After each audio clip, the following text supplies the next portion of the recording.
Listo, chicos, la clase pasada habíamos quedado en los deberes. Habíamos visto pues que son deberes pues de la persona y del ciudadano, de respetar lo que eran los derechos ajenos y no abusar de los mismos propios, obrar conforme al principio pues de solidaridad social, respondiendo pues con acciones humanitarias ante ciertas situaciones que pues pongan en peligro la vida o la salud de otras personas. Respetar y apoyar pues a las autoridades democráticas legítimamente constituidas, pues para así poder mantener como tal la independencia y la integridad nacional. Defender y difundir como tal lo que son los derechos humanos como un fundamento directamente pues de lo que es la convivencia pacífica. Participar en la vida política, cívica y comunitaria del país. Propender al logro y el mantenimiento de la paz. Colaborar como tal pues para el buen funcionamiento de la administración de la justicia. Proteger los recursos naturales y culturales del país y velar por la conservación pues, de un medio ambiente sano y en óptimas condiciones. Contribuir a lo que era el financiamiento pues, de los gastos y las inversiones del Estado pues, dentro del concepto de lo que es la justicia y la equidad. Habíamos visto este videito de lo que eran los derechos humanos universales. Me dicen si sí, vimos el videito. ¿Me recuerdas, Dianita, por favor?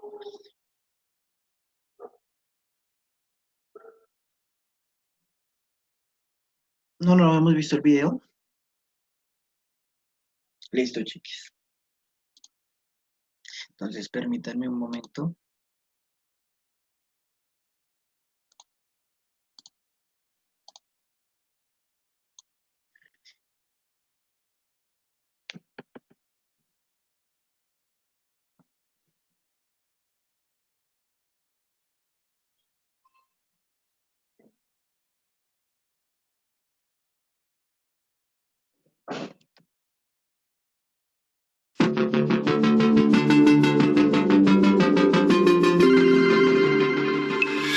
El mundo está formado por diversas culturas, países y personas. Sin embargo, más allá de las diferencias, existe un rasgo común fundamental. Todos los seres humanos nacen libres e iguales en dignidad y derechos. Así reza el artículo primero de la Declaración Universal de Derechos Humanos del 10 de diciembre de 1948. Los derechos humanos se han convertido en uno de los conceptos más importantes de la historia de la humanidad. ¿Pero qué son realmente los derechos humanos? ¿Quién es responsable de su defensa? ¿Y son realmente válidos para todos los seres humanos? Se entienden por derechos humanos aquellos que corresponden a toda persona por el solo hecho de serlo. Son innatos. Los derechos humanos tienen validez sin excepción para todo ser humano en cualquier parte del mundo. Son, por lo tanto, universales. Son válidos para todas las personas por igual, independientemente de su raza, religión, sexo, orientación sexual, color de piel, edad u otras características que puedan diferenciar a los seres humanos entre sí. Los derechos humanos forman parte del derecho internacional. Ya la Carta de las Naciones Unidas de 1946 contenía importantes pasajes dedicados a la protección y el significado de los derechos humanos. El primer acuerdo internacional al respecto es la Declaración Universal de Derechos Humanos de las Naciones Unidas de 1948. En 1966, la ONU aprobó otros dos instrumentos internacionales, el Pacto Internacional de Derechos Civiles y Políticos y el Pacto Internacional de Derechos Económicos, Sociales y Culturales. Juntos se denominan Leyes Internacionales de Derechos Humanos. Son la base jurídica más importante a este respecto. A todos ellos hay que añadir otra serie de convenciones. La Convención sobre el Estatuto de los Refugiados, la Convención sobre los Derechos del Niño, la Convención contra la Tortura y la Convención sobre los Derechos de las Personas con Discapacidad. ¿Pero cuáles son en detalle los derechos humanos fijados por estos instrumentos? A menudo se clasifican los derechos humanos en tres generaciones o dimensiones. La primera dimensión, los derechos civiles y políticos clásicos. A este grupo pertenecen el derecho a la vida y la integridad física, la prohibición de la esclavitud y el trabajo forzoso, la protección contra la tortura, la libertad de opinión la libertad de conciencia y religión, una amplia prohibición de la discriminación, además del derecho al voto. La segunda dimensión, los derechos económicos, sociales y culturales, como el derecho a un trabajo y una remuneración adecuada, el derecho a la fundación de sindicatos, la paridad en los derechos de hombres y mujeres, la protección de la familia, las mujeres embarazadas, las madres y los niños, el derecho a nivel de vida adecuado incluyendo una alimentación nutritiva, el derecho a la mejor salud posible, el derecho a la educación y el derecho a la participación en la vida cultural. La tercera dimensión está compuesta por los derechos colectivos, por ejemplo, el derecho a la autodeterminación, el derecho al desarrollo, el derecho a un medio ambiente limpio y el derecho a la paz. En este sentido, resulta fundamental el principio de la indivisibilidad de los derechos humanos. Según este principio, no puede establecerse una jerarquía entre los derechos políticos, económicos, sociales y culturales. Los derechos humanos deben garantizarse conjuntamente. La realización de los derechos civiles y políticos depende de la garantía de los derechos económicos, sociales y culturales y viceversa. ¿Y quién se ocupa de que se apliquen y respeten los derechos humanos? La responsabilidad principal recae en los gobiernos. Estos no pueden perpetrar ninguna violación de los derechos humanos. Deben protegerlos de los ataques de terceros y tienen que crear las condiciones para su absoluto cumplimiento. El órgano central de la ONU es el Consejo de Derechos Humanos, formado por 47 estados con sede en Ginebra. El Consejo de Derechos Humanos revisa regularmente la situación de los mismos en los estados miembros. Asimismo, puede enviar expertos independientes a países específicos. Pero existe un problema. En este órgano participan muchos estados que en la práctica no protegen los derechos humanos. El Consejo de Seguridad de las Naciones Unidas se ocupa especialmente de la protección de los derechos humanos en guerras y conflictos armados. Sus esfuerzos se dirigen, por ejemplo, a luchar contra el reclutamiento de menores como soldados. La Alta Comisionada de las Naciones Unidas para los Derechos Humanos coordina todas las labores relativas a este respecto y dispone de varias oficinas locales que pueden enviar a expertos en derechos humanos a las misiones de paz de la ONU. La Corte Penal Internacional de La Haya. Por primera vez existe desde 1998 una instancia que puede investigar y condenar violaciones especialmente graves de los derechos humanos, como son el genocidio, los crímenes de guerra y los crímenes contra la humanidad. Sus alcances todavía son limitados a causa de la falta de apoyo de importantes naciones como los Estados Unidos de América o China. Sin embargo, este es un importante paso ya que los criminales de guerra ya no pueden estar seguros de permanecer impunes.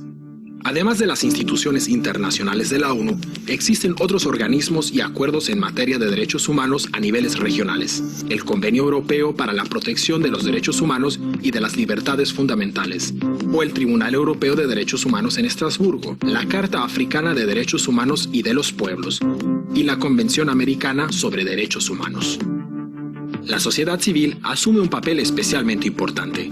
Las organizaciones no gubernamentales como Amnistía Internacional o Human Rights Watch se encargan de vigilar en todo el mundo el respeto de los derechos humanos y de llamar la atención sobre violaciones a los mismos. Mediante su presencia en la opinión pública, ejercen presión sobre los gobiernos. Asimismo, participan en el desarrollo de las bases jurídicas. También cabe destacar la importancia de los institutos nacionales de derechos humanos, instituciones independientes que asumen un rol esencial en cuestión de vigilancia de derechos humanos. ¿Pero existen controversias en materia de derechos humanos? Sí, sobre todo dos aspectos son controvertidos. Punto de discordia número 1, el carácter universal de los derechos humanos. El argumento, la idea de los derechos humanos procede de Occidente y por lo tanto no puede trasladarse automáticamente a otras culturas.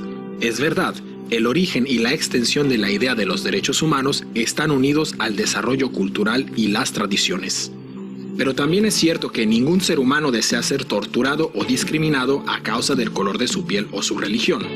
Toda persona aspira a poder expresar su opinión libremente, sin miedo a ser perseguido. Todo ser humano desea vivir una vida digna bajo un techo y sin sufrir hambre ni sed. Y todos estos deseos están recogidos en el concepto de universalidad de los derechos humanos. Cabe destacar que la universalidad se pone en tela de juicio por estados o grupos responsables de violaciones de los derechos humanos. punto de discordia número 2. Los estados occidentales son acusados de utilizar los derechos humanos como excusa para atacar militarmente a otros países al mismo tiempo que violan los derechos humanos. La realidad es que ningún estado garantiza por completo los derechos humanos. También en los estados occidentales existen violaciones de los derechos. Especialmente tras los atentados del 11 de septiembre de 2001, se introdujeron una serie de medidas que recortan los derechos humanos y que se justifican argumentando la necesidad de la lucha antiterrorista. En conclusión, podemos comprobar que los derechos humanos son especiales. Corresponden a todo ser humano por igual. Su protección y su respeto deben ser prioritarios en las actuaciones gubernamentales, porque los seres humanos son el punto de partida y el objetivo de toda política. El Estado está al servicio de las personas y no al revés. Los derechos humanos requieren una lucha constante para su protección y su defensa. Solo si respetamos los derechos humanos podremos asegurar la paz y la estabilidad a largo plazo.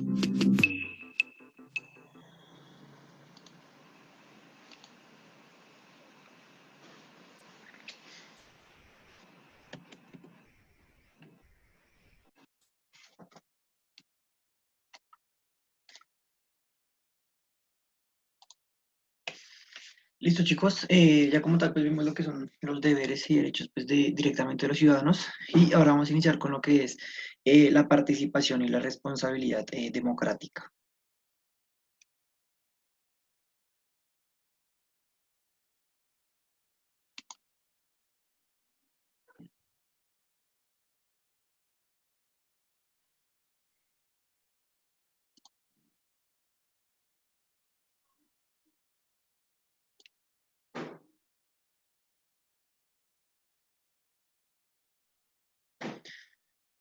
Entonces, participación como tal, en su uso más general, esta palabra, pues, participación, refiere directamente a lo que es la acción y el efecto de participar.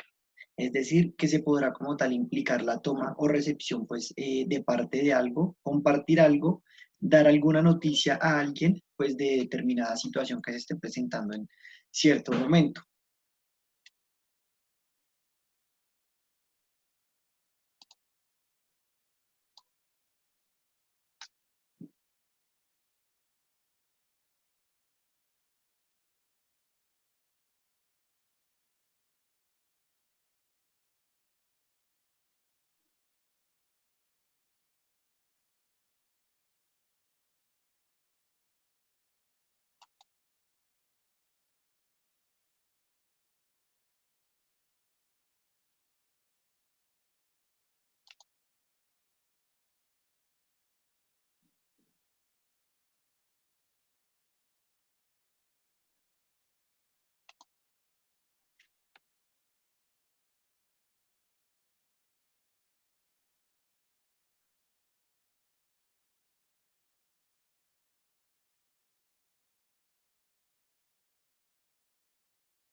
Ya entrando a ver directamente la participación democrática, pues esa participación como tal es en realidad la participación que se tiene en todo el ámbito y el campo político.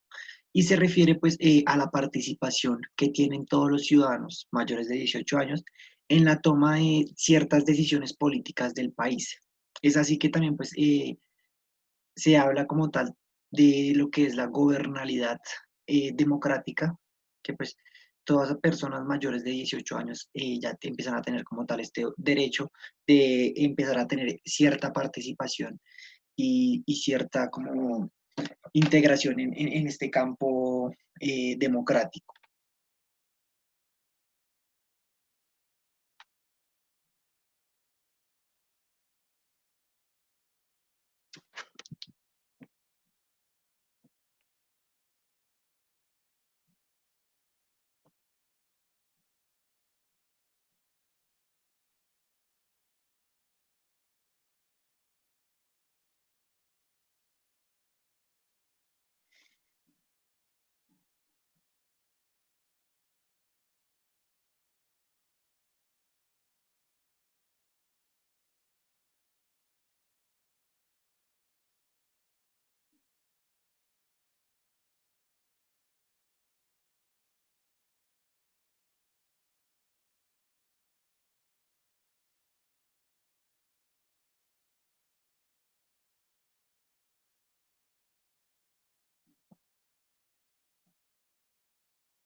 La responsabilidad como tal es un valor que pues está en la conciencia de cada una de las personas y este valor como tal les permite hacer ciertas reflexiones, administrar, orientar y valorar pues las consecuencias de los actos de cada uno de ustedes, ¿sí?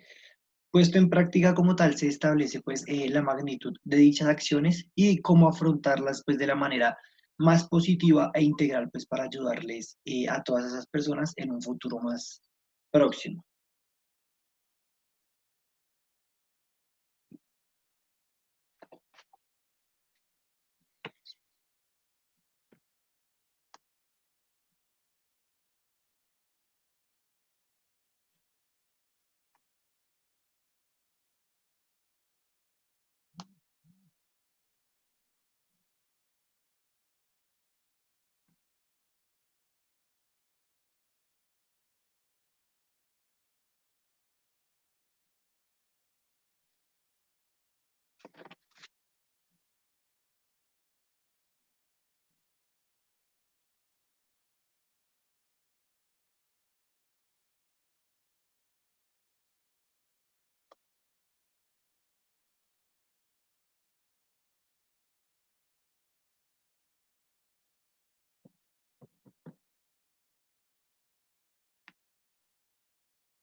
La responsabilidad democrática, pues directamente ya como tal es la convicción que tiene el gobierno y el ciudadano, pues es cumplir estrictamente y con conocimiento, pues las leyes establecidas por la Constitución política y pues los derechos que también están, los derechos que también están establecidos en la misma y pues por las normas directamente que están establecidas en todas las sociedades.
La participación responsable democrática. Entonces, pues directamente esta es una expresión amplia que pues se suele referir a diferentes formas de democracia en la que los ciudadanos como tal tienen una mayor participación pues en la toma de ciertas decisiones políticas que se les otorga pues tradicionalmente la democracia representativa. La democracia participativa permite una mayor participación ciudadana que pues en la democracia representativa, pero en menor que la llamada pues democracia directa, ¿sí? Esto como tal puede definirse pues con mayor precisión como un modelo político que facilita pues a la ciudadanía su capacidad de asociación y organización pues de tal modo que se pueda ejercer una influencia directa en lo que son las decisiones públicas. En la actualidad como tal nos encontramos que se manifiesta usualmente pues por medio de una diversidad de mecanismos como presupuestos participativos, consejos vecinales y comunales y las mismas consultas populares.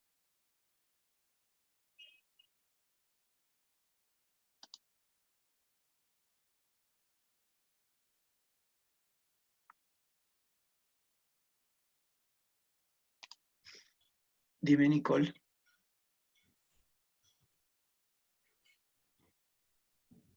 ¿De qué?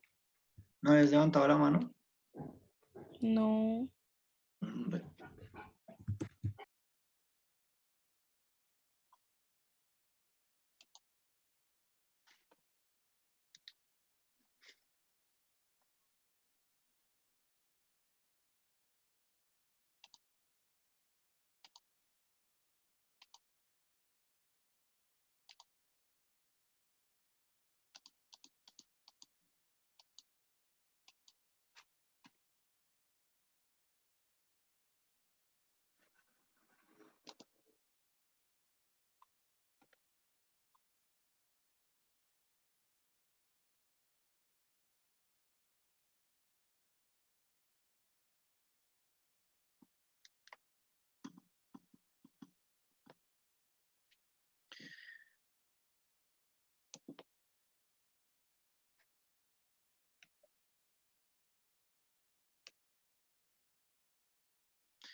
Chicos, ya está próxima a acabarse la sesión.